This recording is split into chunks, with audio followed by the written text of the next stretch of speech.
Well, hi everyone. Babula and I are back with you again to talk about all things planetary that are moving in so many very interesting ways at the moment, and creating all sorts of upheaval and I guess problems for some people, and disturbances and revelations and revolutions and all those sorts of things. So as of the date that we're recording this, the North Node has entered into Gemini. So maybe we can start there. Great idea. Yes. So just to give a simple sort of background to this, to make it feel a bit relevant, the north and south nodes of the moon are not planets. They're not physical bodies you could ever see with a telescope. They're points in space. It's an axis across the sky. And they've been used in astrology for a long time. They're very big in Indian astrology, and I love to use them. They just tell us so much. So every 18 months, the nodal axis changes sign. So for the last 18 months, the north node's been going through Cancer, the sign of Cancer, and the south node going to the sign of Capricorn. And they've literally just now moved back. The north node is now in Gemini, where it will be for the next 18 months, and the south node's in Sagittarius for the next 18 months. So that they literally travel as a line, like as an axis. So they're always at the same degree. So amongst many other things that are going on, that is a really important shift.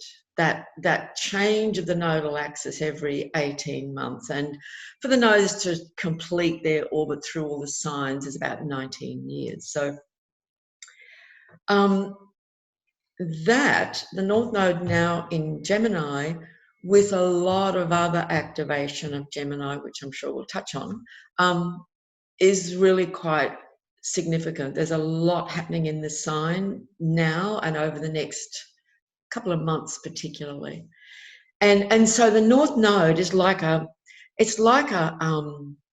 direction, an arrow pointing forward. It's a point of growth and development, and it's at best a really positive energy. It's like someone waving a flag and saying, go this way. This is what you need to be doing now. You need to be working with this Gemini energy now. That's for everybody because it's, collectively being experienced. So and the south node has got more to do with, that's what has been, and the north node, and we all have north and south nodes in our birth chart too, so they tell us a lot about past and where we're headed, how we're developing and growing. So there's these strong pointers right now and emphasis on the sign of Gemini, and that's really interesting because I'm sure everybody watching this is experiencing this like whirlwinds of information, words, communications, arguments, counter-arguments, counter-arguments, points of view. It's like flying around like a maelstrom, and everybody's got a point of view, which we should, and everybody wants their say, which is great because that's what Gemini is all about. Gemini is the sign of words. So people who are born with the sun in Gemini or have lots of Gemini, they're wordsmiths, and you have to speak. You have to use words and language, or write, or teach. Many forms of using your hands, like I used to joke when I used to teach Gemini, like, if you tied a Gemini's hands behind their back, they couldn't speak very well. I mean, that's not technically true, but it's that we communicate in so many ways, so all the subliminal ways we communicate. It's also like what we don't say, what's not being spoken. And Sagittarius, the opposite sign, is also about expression of ideas and things, but it's more to do with our beliefs and what we believe to be true. In Gemini, we're hopefully looking for facts, but it's not a guarantee we're going to get the right facts even in Gemini. Yes. And one of the reasons is Gemini is the primary sign of duality. We think everyone probably is aware of this. This is the sign of the twins. You see, so it's dual. And if you know many Geminis or people just with a lot of Gemini energy in them, they can say one thing one moment, and in the same conversation a few minutes later, they've taken the opposite point of view. Because that's the nature of this sign, you know, it's very sort of ambidextrous. It can flip and change, and the mind moves super fast in Gemini. You know, this is an air sign. It's all to do with thinking, the thinking mind, how we take in information, how we process it. And Gemini would do it with lightning speed. And yeah. And then there's this urge to then say it and to speak something. And I have to use it. I can't pass up this opportunity. Is a prime example. You know, President Trump, Donald Trump, is a Gemini with his North Node in Gemini, with Uranus in Gemini. So he's got Uranus, Sun, North Node in Gemini. And so, you know, he's famous for this. So Gemini can very easily just speak off the cuff.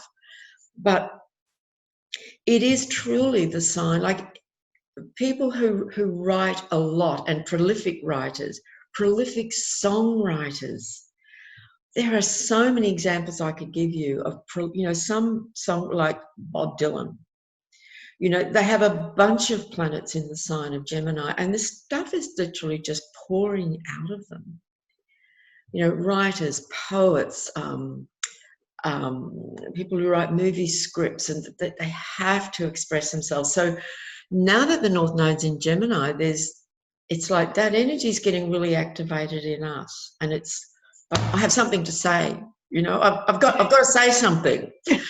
I can't let that go. I have to speak. You know, it's that kind of feeling, and we'll be consuming books, and we'll be watching news and on social media. You know, whatever is our thing.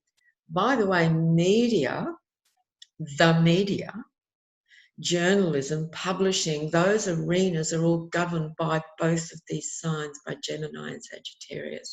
Mm-hmm. So we're going to get some interesting things going on. We already are, but things are going to get really interesting over this coming period to do with, you know, censorship. You can't say that. Yeah. And if you say that, then it'll be struck off, or it'll be removed from that avenue, or you'll be silenced in some way. So there's many, many, many themes here.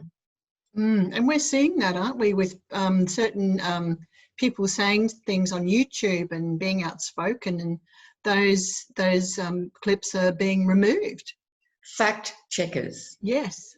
Called independent fact checkers. It's just blatant censorship. Yes. Yeah. You know, in a society, that's right, in a society where we have legal rights to free speech, well, that's not true, is it? Mm-hmm. It's just not true if someone says is being just taken off. That's right. There's a lot of that going on at the moment. A lot, and that's right.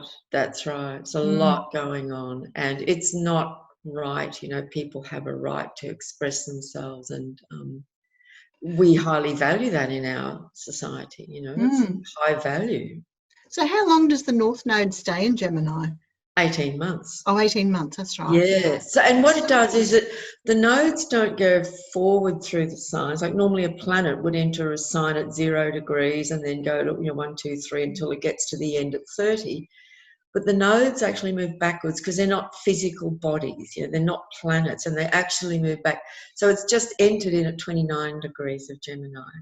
And over the next 18 months, it'll slowly make its way all the way through, and then it will, in 18 months, move back into Taurus. So for now it's in.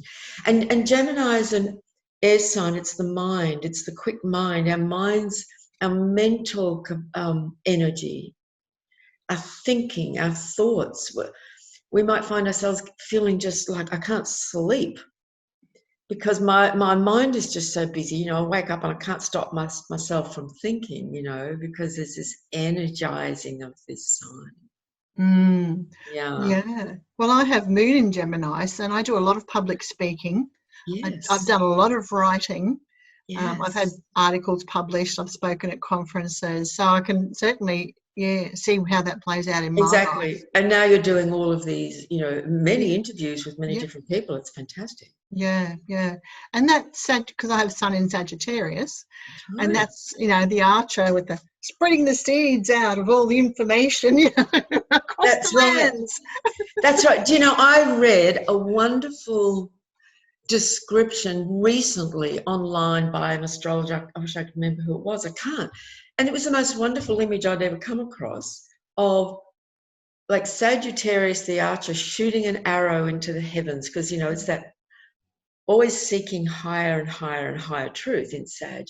And then all of these multiplicity of arrows come falling down, and that's Gemini. It's the variety and the many, many multifaceted aspects of information that are often hard. You can't really nail it down, and so you read something and you go, well, that sounds true. And then you read something else and you go, oh, well, maybe it wasn't. And so we can get a bit confused. Yeah, You know, interesting. yeah. Mm. But I also want to say about Gemini, it's a fun sign. It's not a heavy energy at all. It's playful, it's like so many Geminis I know, they're fun to be with, that it's just, and it's a very social sign. And so it's kind of curious that as we're all in lockdown, but now only just in the last couple of days as the nodes come into Gemini and Sag, the sign of freedom. These signs are both mutable. They love movement and change. You shut them in a room and shut the door, like, let me out of here. Yeah. So they're starting to slowly lift some of the things, and it's kind of no wonder Gemini would, finds out those kinds of constraints very, very difficult. Yeah, very interesting. It's interesting to me how what's going on in the heavens with the planetary bodies reflects down onto the world stage. That's right. Yeah. It's like clockwork. Yes, absolutely. Yeah. It's extraordinary, really. It is. Yes. And I find, and I know many astrologers who are like this, like after all these years, I still leap off my chair sometimes when I discover something or see something and just go, oh my God, that's amazing. Or that's so exciting. It doesn't fail to thrill and amaze, really. Yes, yeah. And it's my experience with Gemini, with people who have Sun in Gemini, is that of course, depending on the rest of the chart, but generally speaking, they remind me of dragonflies flitting on lily pads on top of a pond. Flit, flit, flit, flit, flit, flit.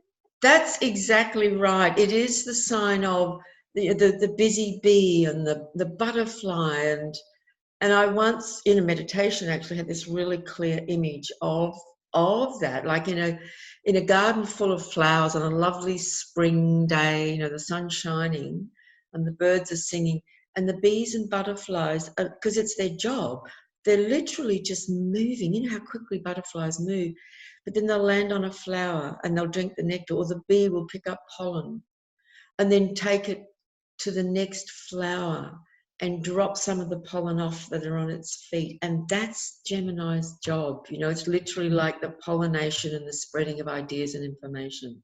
Yes. And cross-pollinating too. That's right. And so they don't sit still. Yes, yeah. It's a busy sign. It's just, and it's... No wonder I'm so exhausted.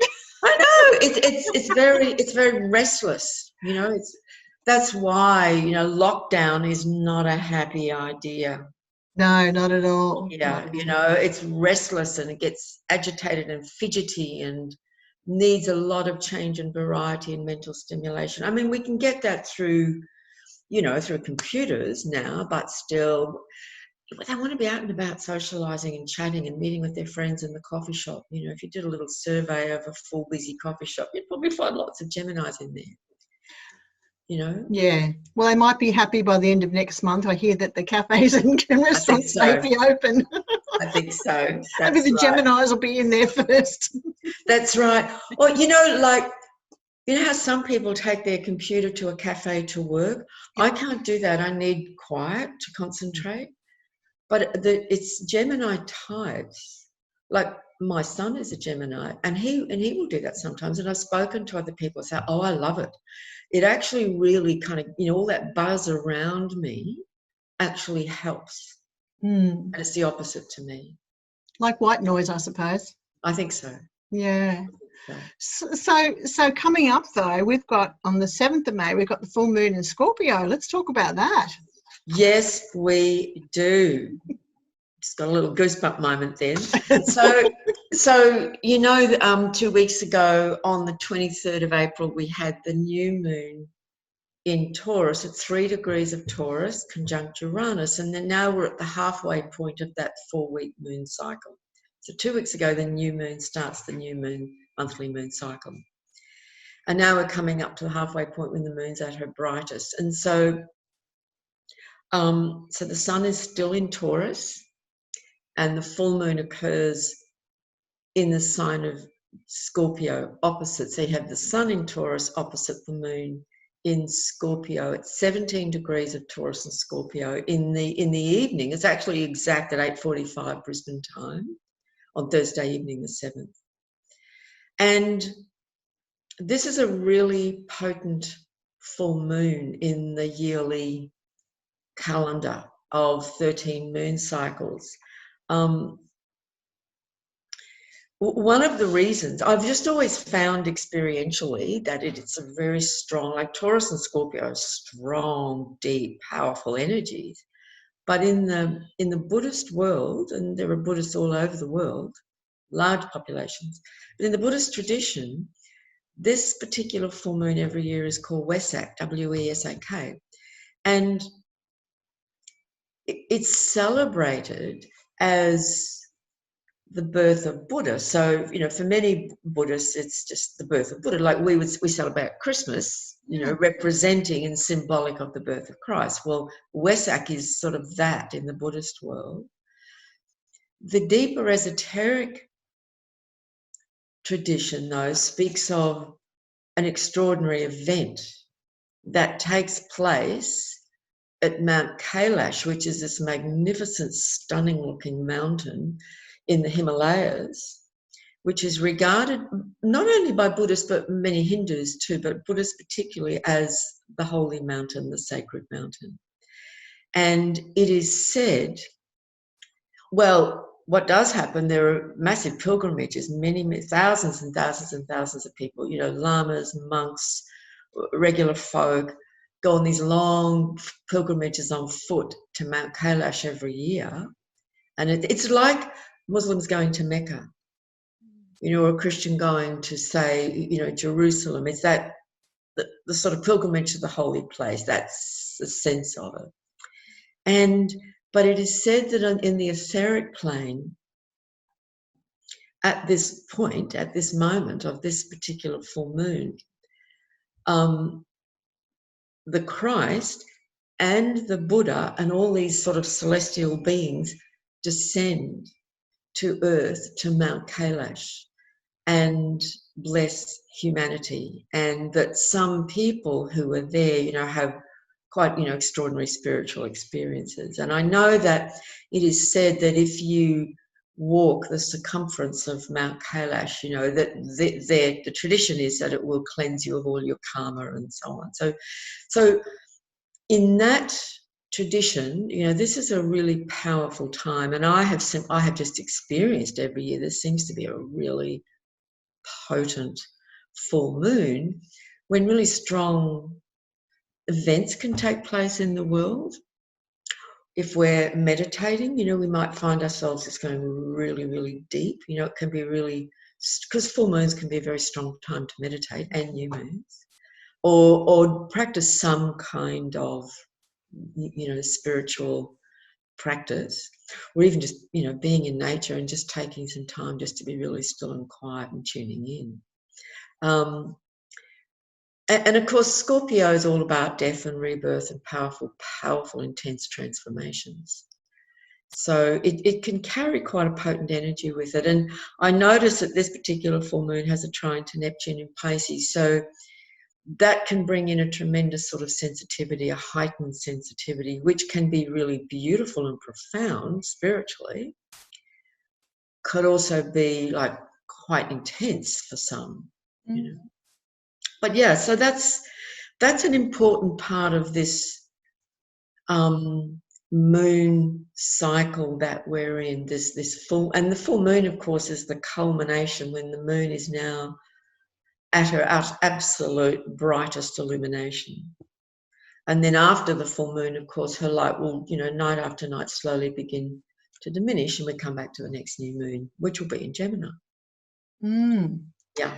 So with the full moon in Scorpio, on the world stage, could we be looking at something intense? Yes. And that's a great question. I'm glad you asked, because when the moon is full, she's fully illuminated. There's this sense of like, because the moon is feminine, you know, it's that mystery of the feminine principle as it, you know, it's very cyclical, and her light fluctuates and changes. So this is at her full, brightest light. So it could well be, you know, that there may be, you know, revelations. And one of the things Scorpio represents, of course, is things lurking in the shadows. So a full moon in Scorpio, I think this is one of the reasons why it's such a potent full moon. So even, you know, for each of us individually in our own lives, then we might experience something over those couple of days of the full moon where something that we've perhaps been, you know, putting it to one side, or it's on the back burner, or I don't really want to fully look at that or go there. It might just come out. We might come out in our dreams. You know, some people don't sleep so great on a full moon. Or things might be going on in our personal life in some way that's, you know, something may be revealed or exposed or shown, you know, out of the shadows kind of thing. Yeah. Yeah. I think the police also report more arrests on the full moon. They do. And it's not something they publicise, but I've spoken No. to people who work in hospitals and who work in mental health and police and so on. And it's true, they actually put on extra staff because people can get a bit sort of unstable. Because, I mean, if you just look at nature, all of nature is pulsing with this incredible, you know, the sap of trees is rising, the seas, the fishermen know, I've spoken to fishermen, they know you go out fishing in full moon, you'll have a bumper catch, because all the fish are coming to the surface to feed, because all the light is streaming down into the sea. There's so much light, and nature is alive and abuzz, you know, over those days. So all that, we're part of all of that, aren't we? Yeah, you know? absolutely. Our consciousness, our biology, and that's one of the things the moon represents, our inescapable humanness and biology and connection to nature. You know, it's utterly inescapable. The tides, it's all interconnected. I mean, how much people like to pretend it isn't, it is. Yes, yeah. And when I think of Scorpio, I always think of the scorpion too. Yes. So with that intensity, I mean, that can be quite an intense bite. People don't always die from scorpion bites, but they have. That's right. Yeah, so it's like, and it comes out of the blue. That's like that's right. Yes. And that's it's like right.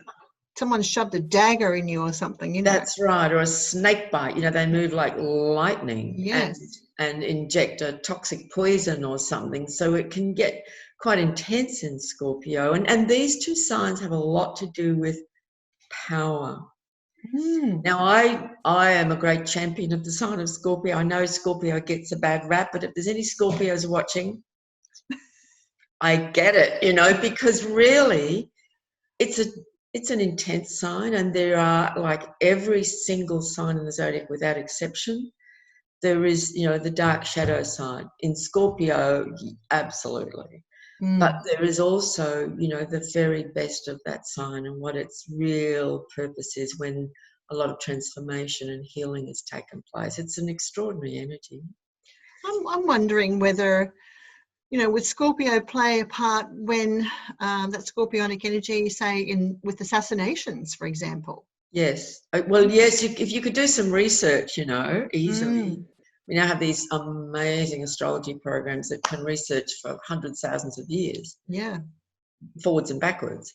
And yes, so that would be an interesting project for somebody, or even over 5 years, to make a point of noticing what's going on with every full moon in every sign and sort of collect a bit of data on that, what's happening personally and in the collective too. Well, I mean, I've been thinking there's a few people on the world stage at the moment who some people might like to see knocked off too. So exactly, and I was thinking about business and government and all this Capricorn energy, and then the Scorpio coming up. Who knows what could sort of hit it out of the blue? And there's a lot of focus there now, isn't there? Yes. Like the spotlights, and it's like, think of the full moon as a spotlight. Yes. The spotlight shining there. So yes, and then you see Scorpio Taurus can also be the power plays to try and control and squash something that's trying to come out. Yes. So that's the other side of it. These two signs are signs of power, and power can be used really, really well for the greater good. It can also be used for the exact opposite. It's not that power is the problem, it's our relationship with it. Yes, that's true. That's true. Yeah. So then we've got, on the 11th of May, we've got Saturn retrograding in Aquarius. Let's talk about that. Yes. So I forget the date now. Some time ago, 5-6 weeks ago, perhaps, Saturn, which has been in Capricorn for a good 2 years, moved into Aquarius, which I think we've referred to before, but some people may be new here and haven't heard us speak of this. But that was a very notable event for astrologies for reasons to do with things that are coming up later in the year and next year. And it got to almost 2 degrees of Aquarius, and it's slowing right down, coming to what we call a station, and it's about to turn back and go retrograde. And I made a few notes so I can give you a few dates. Did I? So that's on the 11th. Trying to decipher what I've written here. Somewhere in here, see, that's the kind of printouts that astrologers love to print out. Yes. When we're kind of researching something or investigating, it's a bit of detective work, investigation. So while you're looking at that, maybe you could just briefly describe Saturn in Aquarius. Saturn in Aquarius. Aquarius at its very best is all about the ideal vision of human beings all regarding themselves and each other as equal, not the same, so it's a celebration of everyone's uniqueness and differentness, but a recognition of our fundamental equality. And this is a big theme as we, move into the Aquarian age, which is, a long period of time, for about 2,000 years. But it doesn't mean that's all going to go easily or well, because, and so Saturn in Aquarius, Saturn's job when it's in Aquarius is to make us come to terms with what's not working here. Yeah. And the negative expression of Saturn in Aquarius is, I'm going to control you. I don't want people being free to think for themselves. We don't want people to be educated and knowledgeable. We don't want them to have free access to information on the internet, because Aquarius also rules technology. We're going to try and control it and shut it down, which is what's happening. I'm in charge of the internet. I'm going to control it. That's that kind of attitude. And I think also Aquarius is about the people, and we love to hang out with our families and our friends and connect and go out and be free, Aquarius, to go out and about. Well, Saturn has us all shut down in our houses. So that's another expression of Saturn in Aquarius. So there's a certain challenge. Saturn will always bring challenges to whatever sign it's moving through over that 2.5 year period. It will always bring obstacles, challenges, hard-won lessons. Yeah, so we're confronted and faced with, this is the reality. You know, he's very much, to me, like I like to call him the master of reality. To me, that's what he is. He says, this is the reality. This is what's real. You've got to figure out how to work with this and make the most of this, or just get sort of, or go under and just be really, really depressed. So he's a very important planet, and, you know, astrologers have written whole books just about Saturn. There's so much we could say about it.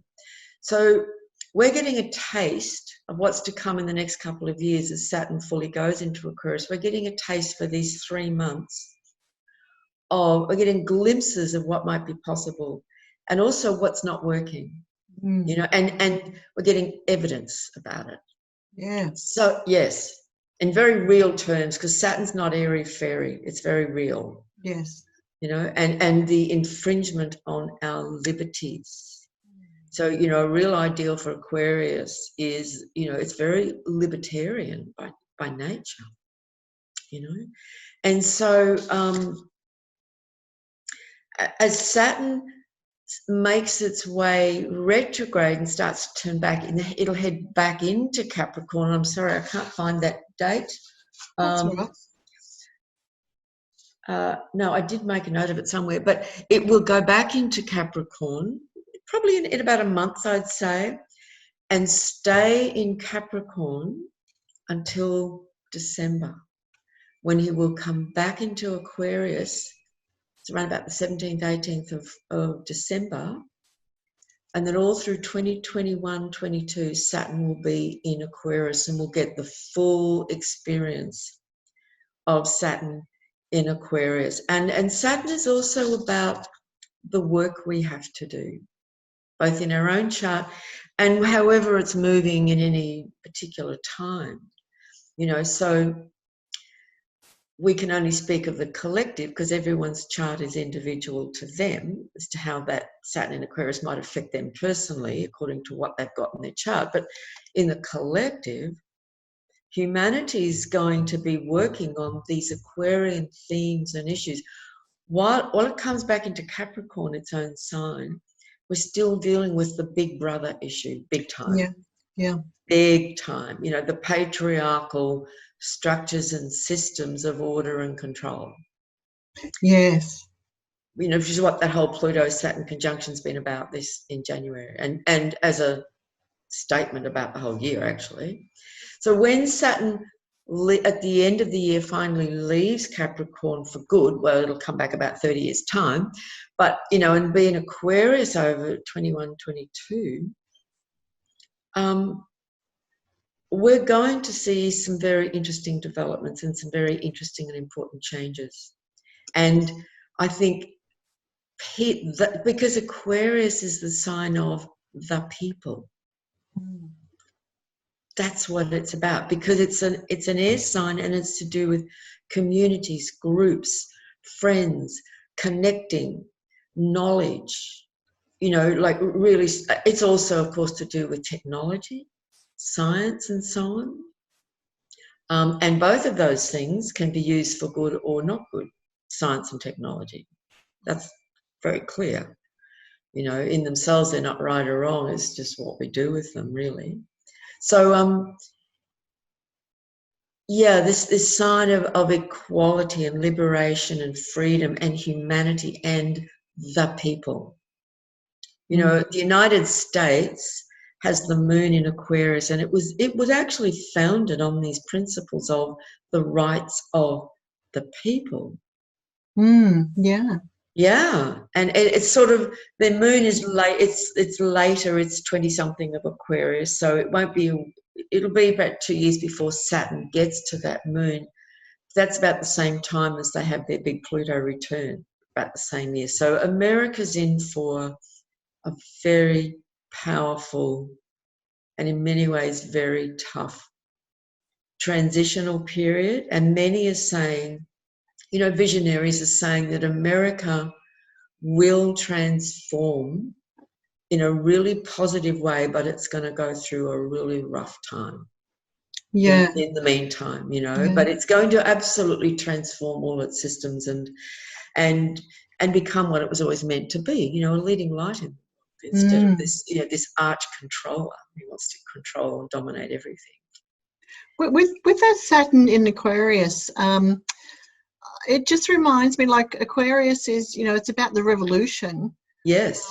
And it's a really revolutionary energy. And Saturn is about structure and order as well. So it's about ordering, you know, the revolution. It's like at the moment we've got a lot of advocacy groups working in all different ways, but maybe there's a possibility that energy will support them all coming together. Yes. So that we, the people, rise. I mean, I could see something really big happening on the planet. Huge. And I've always felt that, like, if people, the people en masse rose up and stood up, like, and got out in the streets and it's happened at certain times in history, everything changes real fast. Yes. That's the power that the people actually have. Yeah. And it's like Saturn in Aquarius will be saying, people, get organised. Because, you know, that's very Saturn, you know, to get organised. Yes. Otherwise, you're just all over the place. In 2019, I think it was said, was the year of the most demonstrations by groups on the planet ever, worldwide. And it's like that was sort of like digging up the soil in the garden, you know, breaking out the clumps and getting all this sort of, you know, digging it up for the first time. But now it's sort of laid the foundations for a lot of things. And it's almost could be like a merging of all these things that we're now saying, well, hang on, government, you work for us, we don't work for you. That's right. You know, you have to do what we want. And we might actually see the rise of real democracy. Exactly. And you know, you remind me of what's happened in Iceland since the World Economic crash that happened back in 2008. Iceland, they just said no more, and they literally took the governments into their own hands and have completely changed their system. And they put all these bankers and politicians in jail. They put them through the courts, put them in. It was extraordinary. I mean, that's a little country. Yeah. But I'm seeing these lights around the world, little lights popping up and going, yeah, this can be done, and this is how we did it. Yeah. So the whole world isn't quite there yet, but I think they're showing us the way, you know. Yes, and, I think, you know, Jacinda Ardern is another one of those lights, you know, like, and this is how we can move forward, folks. Yeah, and I really like her pull away from economic growth to growth in the community, you know. Yeah, that's a real richness. That's that feminine leadership, leading from the feeling side of the being, and leading by those feminine principles rather than we must have more, which is, you know, Capricorn's all about money, as you've said before. And Taurus as well, you know. It's like this idea that there has to be never-ending growth is just madness. Yes. So that's a really interesting thing to see play out, and I think we'll see a lot more of that. I think we will, because, you know, I think one of the things people are recognising now, not everyone has slowed down with COVID and the shutdown. You know, a lot of people are saying, well, actually, I'm as busy as ever, or maybe I've got new pressures on me but some people are slowing down. And so you know, some people are having the experience of, well, actually, it's really rather nice. You know, like, I didn't know how to, you know, I couldn't find the off button before. And I'm kind of grateful that someone pressed the off button so I could stop and slow down. Very interesting. So after that, on the 13th of May, we've got Venus retrograde in Gemini and Mars enters Pisces. Oh my God, tell us all about that. On the same day. I know. That's right. So I'll start with Mars in Pisces, I think. Mars spends, on average, about 6 weeks in a sign. And Mars is a very yang, masculine energy. And it's to do with our capacity to act, to be brave, to stand up when that's called for, to take action, to make decisions, to make choices. Like masculine energy, I'm just speaking now of the energy itself, at its best is clear, straightforward, to the point, bang, that's where I'm going and that's what I need. And it doesn't get sidetracked, you know, so that's Mars functioning well. When Mars not functioning well is just brawling for a fight. You know, it's anger and aggression and war and conflict. You know, he's the god of war in mythology. Bulldozer. But it's that, yeah, the bulldozer. But, you know, as an energy, like we need Mars. And, you know, some people have the idea, well, we just, you know, Mars shouldn't exist because all it does is cause conflict and fights. We need Mars, you know, because he motivates us to take action. And if it's functioning well. Now, when Mars comes into Pisces, which it will do every 2 years for about 6 weeks, Pisces is a sign of surrender. It's all about letting go. It's all about following your feelings and your intuition and your imagination. Like if you could use this sort of analogy, which I find imagery really helps. If Mars is the warrior energy, and that's a great way to look at Mars, when he comes into the landscape of Pisces, which is all sort of watery and nebulous and dreamy and mystical and spiritual, he's like, well, what do I do here? You know, what am I supposed to do here? And what happened to all my energy? It's all gone. Yes, yes. You know, so it's not a high energy sign. It's about letting go. Poor old Mars is standing there with his weapon of choice, whatever it is. No, well, what do I do with this? And how am I supposed to function here? And suddenly I'm just really tired and I want to lie down. You know, it's like a red hot poker and sticking in a bucket of water, isn't it? But exactly, and the fire goes out. Yes. Yeah. And that's what it can feel like. But Mars in Pisces can be very good for really paying attention to the call of the soul. And when we're listening to that inner voice and the soul, whatever that means to you, you know, to anyone, because that's, you know, how do you describe what the soul is? But whatever that means for you, when we listen to that and not to our logical mind or our programmed mind, but what's actually going on deep inside, you know, what am I really feeling here, or what am I really needing here? What's really calling me? If we follow that, Mars will lead us forward into some kind of action. It might even be a conflict, but it's coming from something deep inside. Like, and you might find yourself saying, I don't know why, but I just have to stand up and do this, or say this, or speak this, or take this action. I'm just feeling it and I can't ignore it. You know, so it's not coming from any premeditated thing or calculated thing. It's a response to an inner prompting, you know, of the soul. Yeah. So is it like when someone gets really passionate about something? Yes. Yes. Now, I've met some people who are very spiritual inclined and who have Mars in Pisces, and so they use that Mars energy to really put a lot of their time and energy into their spiritual practice, whatever that might be. You know, because Mars motivates us. You know, so that's the motivation. So I would be recommending for many people while Mars goes through Pisces to not be worried if you find you just don't have a lot of drive. Like, what's happened to my drive? You know, it seems to have faded away, and I don't really know what I'm supposed to be doing. It might, you know, those kinds of feelings come up. To make the most of the opportunity, perhaps look more inward, you know, be more reflective, tune in, take a bit of time out for a bit more rest if that's possible. And if you do feel called to some action, let it be coming from a deep intuitive place. Yeah. You know, like guided by what you're feeling more. So I hope that's helpful for people, because it's a funny one in a way, in the sense that Mars and Pisces are very different energies. They are. But it doesn't mean Mars can't find a way to function well here. Yeah. Yeah. But it can also, I just want to say too, because it's just popped in, it can also make people quite emotional. And if we get really emotional, we might find ourselves getting like really pissed off, but there can be a lot of emotion with it because it's an emotional energy. It's a water sign. Like, you know, sometimes some women experience this, and I have in the past at times.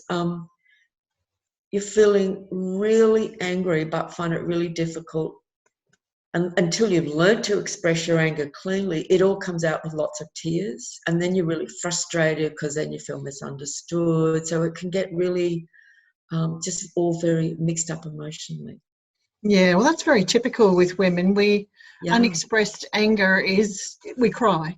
That's right. We have unexpressed anger. That's right. And until we kind of grow and find more confidence and strength and ability to just be very clear and straight with what we're trying to express. That's right. Yeah, be assertive. It's something that we're not really taught, but we have to learn it in life, don't we? That's right. That's exactly right. So it's a really interesting one. And so Mars will be in Pisces for 6 weeks, but how interesting that it happens on the same day. Yes. That lovely Venus, the goddess. Now, Mars and Venus are like a pair, just like Saturn and Jupiter are a pair, the Sun and the Moon are a pair of sort of, they're like a polarity. So they're very strongly connected, but they're the opposite principle, kind of dealing with a similar theme in a way. So if Mars is a masculine yang energy of action,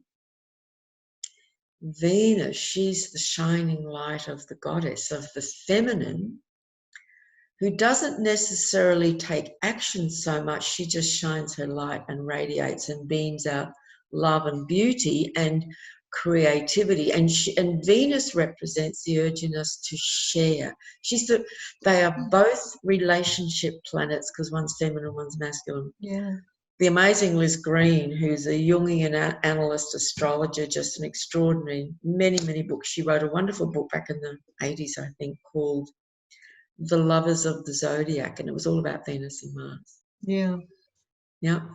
So Venus is very much a relationship planet, and every 20 months she will go through a retrograde phase for 40 days. Look, we could talk about this for hours. There's a lot to say. I'm actually running a Zoom workshop on this in a few weeks because there is a lot to say about that, but I'll just keep it really simple here. It's a very important cycle related to the Venus 8-year cycle where she forms literally, she keeps repeating this incredible 5-pointed star in the heavens over an 8-year phase. Every point of the star is a moment when she's retrograde conjunct the sun, and it's quite an incredible thing actually. And there's a lot of symbolism in history and mythology around, you know, Inanna, the goddess, Ishtar, Isis, and so on. So she's the principle of love. Yeah. Whereas Mars in us loves a bit of a battle, you know, like let me get my teeth into that. And I mean battle in a more positive sense there, you know, like, I need to go forth and get into that. Yes. Yep. But Venus, she's all about the heart, about love, about bringing beauty into life, and she wants to share and connect and brings people together. It rules Libra. Yes. You know, the matchmaker of the zodiac. Yes. You know, and the peacemaker. Yes. Whereas Mars is the warrior, you know, and the leader and the action and the hero. And Venus, she's all about negotiation. Let's sit down and have a conversation about this. You know, like, what do you think? Is she like a marriage guidance counselor? Yes, you know, or a diplomat. Or a diplomat. Yes. That's right. We may need that. Oh, God, yes. You know, like, because it's you know, like John Lennon was a Libran, ruled by Venus, you know, give all the songs beautiful songs he wrote about peace. Yes, yes. Peace and love, you know. Give peace a chance, etc., etc. That's an expression coming through him of his deep connection to that ideal of peace and love and connection, you know. So Venus has gone into Gemini now, or retrograding in Gemini. Well, she's in Gemini. So normally, as I said, she whizzed through a sign in about 3 weeks or so, Yeah. 3 to 4 weeks. But when a planet goes retrograde, particularly these fast inner planets, then she's going to actually spend 4 months in Gemini. She's already in Gemini. Yeah. You know, she's well and truly around 20 degrees, so she's been in Gemini for some time. But she's not going to keep going and out the other side. I'll use this language and then explain it a bit. She's going to stop at 21 degrees. Now, planets don't stop and turn backwards, but from our perspective on Earth, when we track it in the sky, like, oh, she's stationary, she stopped, and then we'll see it move back over that territory where she's been in the previous few weeks. So it's like the planet retrogrades, it's as though it says, I'm going forward. Oh, wait a minute. There's something back here that I need to have a closer look at. You know, and I just think that's a way to sort of get a sense of what it's about. So she's going to go back over those degrees of Gemini from 21 back to 5 and re-examine. Think of the prefix for retrograde, it's re. Think of all the words that start with RE. To review, to relinquish, to reinvestigate, to what? Realize. to realise, to reinvent. There's dozens and dozens and dozens and dozens of them. Yeah. To where we review, we go back and we go, wait a minute, let me look at that again. Let me look deeper. Let's uncover. There's something more here that needs to be checked out and investigated and reviewed. Yeah. So I think that's a way to sort of try and understand this. So when Venus is in Gemini, it's got to do with all those things we were talking about earlier, you know, socializing, connecting with people, but communication and words, and how are we using words and language to communicate? Are we communicating in ways that people misunderstand, that they can't hear us, that they just have a knee-jerk reaction to? And I think a really great question for us to practice the art of when Venus is retrograde in Gemini is,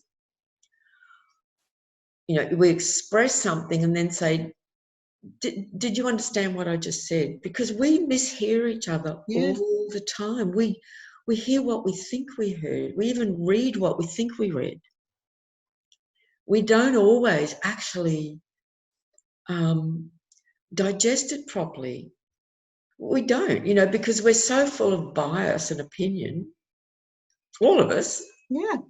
And we don't always really clear, hear or understand what we've just read or heard. So I think this is a really valuable issue.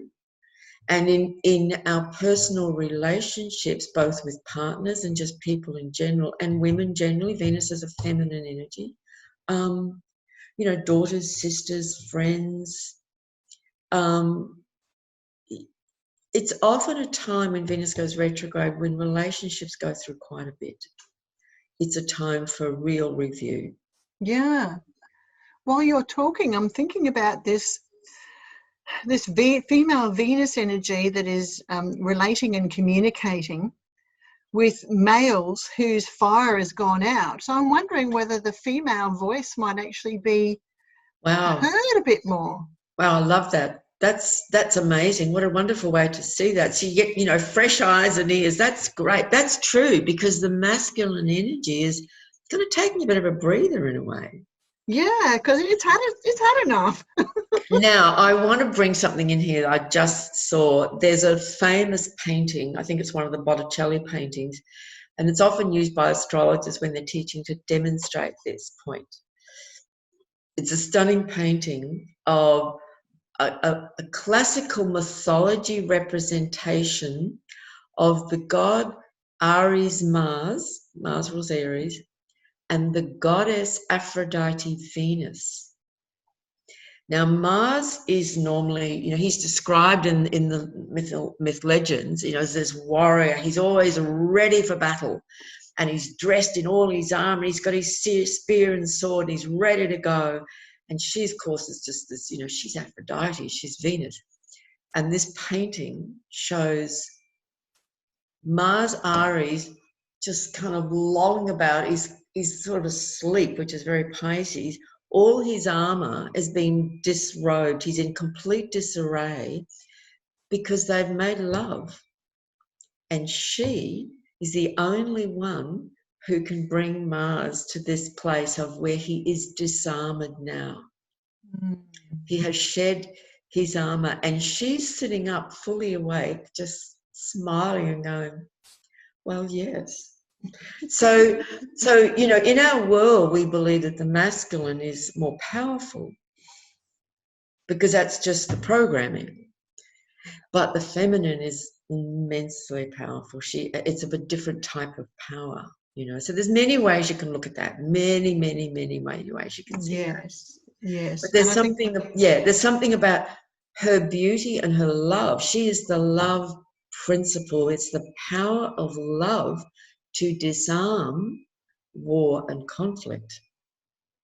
Yes. And I love that you brought that in, because that's really fantastic when Mars is in Pisces. Like, go and sit down and meditate for a while, Mars. You know, get on your meditation cushion, have a sleep, do some yoga, sit on the beach. Venus has some work to do now. Yes. Yeah. She's got, and she needs to say a few things.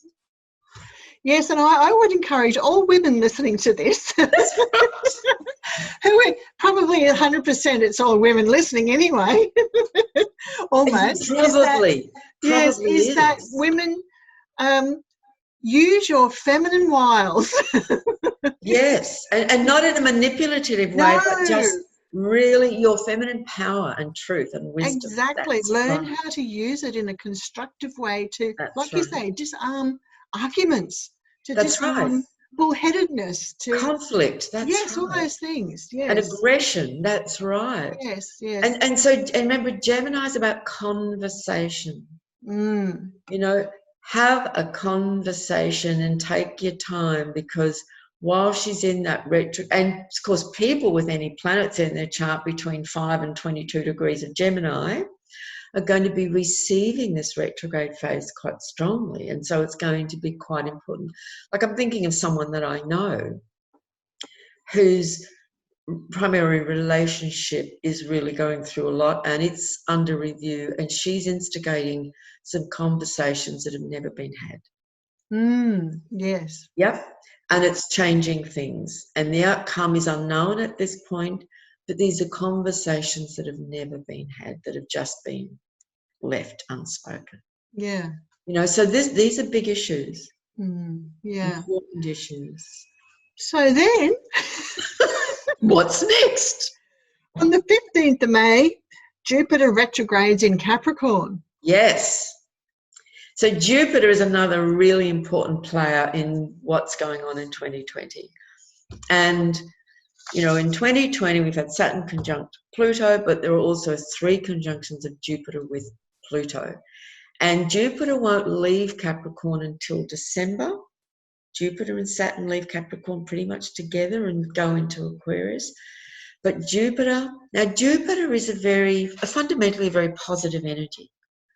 You know, Saturn can be quite challenging and at times can be quite tough and hard, but always purposeful. Jupiter is fundamentally positive. It's always about growth and expansion and inspiration and aspiration and vision and so on. But when it turns, and Jupiter's always looking to the future and says, oh, wow, we could do this, and I've got this idea, and we could do that, and and it's always bigger and better and more. During these days when it slows down and turns retrograde, I want to come back to something important about that. We might feel like, yes, I'm moving forward and I can see where I'm going. And then all of a sudden, well, wait a minute, that doesn't seem to be working. So there's, again, a kind of a revision. So Jupiter's going to go back over some of that Capricorn territory. Now, Mars will be retrograde for 6 weeks. Oh, no, sorry. Scrap that. That's a whole other issue for later in the year. Venus will be retrograde for 40 days. Saturn will be retrograde for about 5 months. But that's normal. That happens every single year. Yeah. So, and many people will be born with Saturn retrograde in their chart because he's retrograde for almost half the year, every year. So it's not a biggie. And Jupiter is retrograde for about 4.5 months every year. So again, it's not an uncommon thing. But what I've noticed over the years, it's around those days when the planets is stationary and changing direction that its energy is quite strong. So what we're getting is Monday the 11th, Wednesday the 13th, and Friday the 15th. Over literally a period of just a few days, we're getting 3 planets turn retrograde. So that's that middle chunk of May. Mm. And already it's coming in because the planets are slowing right down. Their speed, that forward momentum that they had is slowing right down to prepare for the stationary, when they don't move forward at all, to turn back. So we're in it. May is a very strong month because of that. And we're also having, as we said, the Wesak Scorpio full moon. Mm. So, and Mars goes into Pisces. So really, there's a few more things there, just to really help people to understand, because I find that this really does help people. When Mars goes into Pisces every 2 years, people will commonly feel more tired. It's not a time to push. And with these retrograde energies coming in, May is not a time for us to be pushing ourselves and expecting a whole lot, because Pisces rules the immune system. And we will compromise our immune system. Like, a real key for anyone who's even vaguely interested in natural health and how to build a strong, healthy body, which is the key to any virus, actually, then, the immune system must be supported and strengthened, because it's the immune system that does the job. And so I've noticed over the years, when planets are going retrograde, things come into Pisces, we get more tired, we can feel more vulnerable. It's really important to honour that, get more rest, don't push too hard, don't expect too much of yourself. And I know that's not always possible. There are people in circumstances or jobs where they're under a lot of pressure, and now there are some people under tremendous pressure in the medical system. Not easy. Yeah. But it's just good to be aware of this, that I think we all need to be really quite kind to ourselves over the next few weeks. I just wanted to go to retrograde back to yes, just into wind up, because we're just about running out of time. Looks like it's been about 10 minutes. I know, it's been an hour, so we have to wind it up. People's attention span is very short. No, we don't. No, there's so much information coming in. No, I totally agree. Yeah, but I'm just thinking, first of all, everything we've spoken about, by the time people see this, which will be in a day's time, actually on the day of, it'll be on the 6th of May, I'll see it tomorrow, is that's all happening in the next 9 days.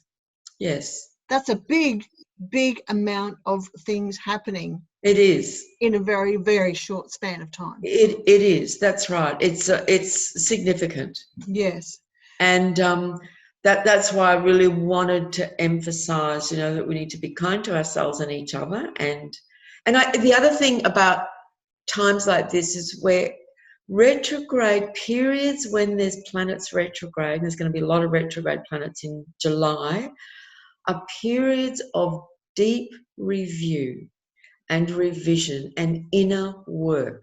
So whatever that means to you, to anybody, that's where we must put our attention and focus. And it's a little bit like not being too concerned about what's happening out there.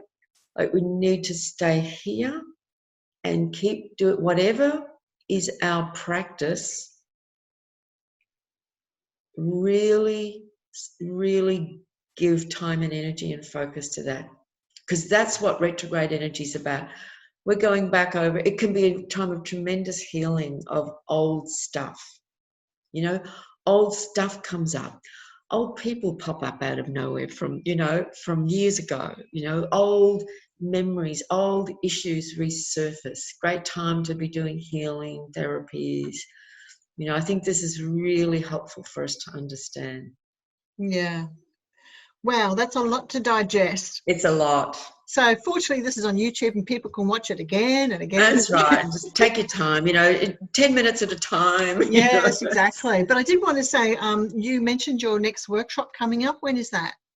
That's, I can't remember the dates. My brain doesn't remember numbers very easily, but it's the last 2 Thursdays of this month, something like the 23rd and 30th, or the 21st and 28th, something like that. My apologies. I can clarify that if anyone asks you or they want to contact me. Well, I'll put the details in the description anyway. Oh, that's fantastic. Yeah. And I'm happy for you to give people my contact details if anyone wants to contact you, for whatever reason, readings, Sure. workshops. So it's all about Venus, the Venus cycle, the Venus goddess cycle, and Venus retrograde in Gemini, and all the other things that are going on in Gemini as well. And it's over 2 Zoom sessions, 2 hours each. Yeah, so anyone can attend Babula's workshop from anywhere on the planet because it is online. Yeah, so that's great. And you don't have to have studied astrology. I really love sharing with people for whom this is all quite new, so there's no issue there. Yeah, great. Yeah. Well, once again, Babula, thank you. I'm going to go away and cogitate and percolate on all of this. Yes. And I love our conversations because it helps to sort of really bring it really alive to me too. It's great. Yeah, so yeah. Thanks, Sheryl. All right. Great. So we'll see everyone on the next new moon, I think, isn't it? Yes, the Gemini new moon. Yes. Okay. Well, thanks, Babula, and thanks, see you, everyone. Bye, everybody. Bye.